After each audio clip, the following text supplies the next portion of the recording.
যুক্তরাষ্ট্রের president Donald ট্রাম্পের স্ত্রী মেলানিয়া ট্রাম্প রাশিয়ার প্রেসিডেন্ট ভ্লাদিমির পুতিনকে ব্যক্তিগত একটি চিঠি লিখেছেন।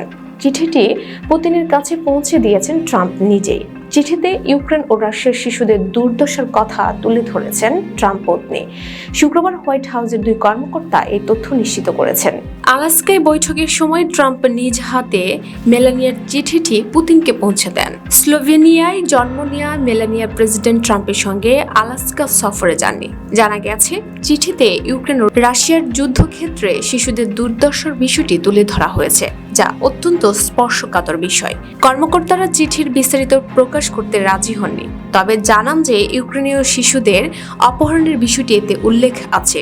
রুশ বাহিনীর হাতে ইউক্রেনীয় শিশুদের অপহৃত হওয়ার বিষয়টি ইউক্রেনের জন্য অত্যন্ত স্পর্শকাতর একটি ইস্যু। ইউক্রেন সরকার জানিয়েছে, যুদ্ধ শুরুর পর থেকে কয়েক হাজার ইউক্রেনীয় শিশুকে পরিবারের সম্মতি ছাড়া রাশিয়া বা রুশ নিয়ন্ত্রিত অঞ্চলে নিয়ে যাওয়া হয়েছে।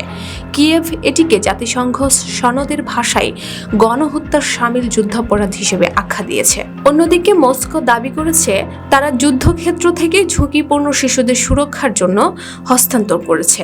জাতিসংঘের মানবাধিকার কার্যালয় বলেছে, 2022 সালে পূর্ণ মাত্রায় আগ্রাসন শুরু হওয়ার পর থেকে রাশিয়া লক্ষ লক্ষ ইউক্রেনের শিশুর ভোগান্তির কারণ হয়েছে এবং তাদের অধিকার লঙ্ঘন করেছে। গতকাল যুক্তরাষ্ট্রের আলাস্কা অঙ্গরাজ্যের অ্যাঙ্করেজ শহরে মার্কিন সামরিক ঘাঁটিতে ট্রাম্প ও পুতিন প্রায় 3 ঘন্টা বৈঠক করলেও ইউক্রেন যুদ্ধ নিয়ে কোনো যুদ্ধবিরতি বা চূড়ান্ত কোনো চুক্তি হয়নি।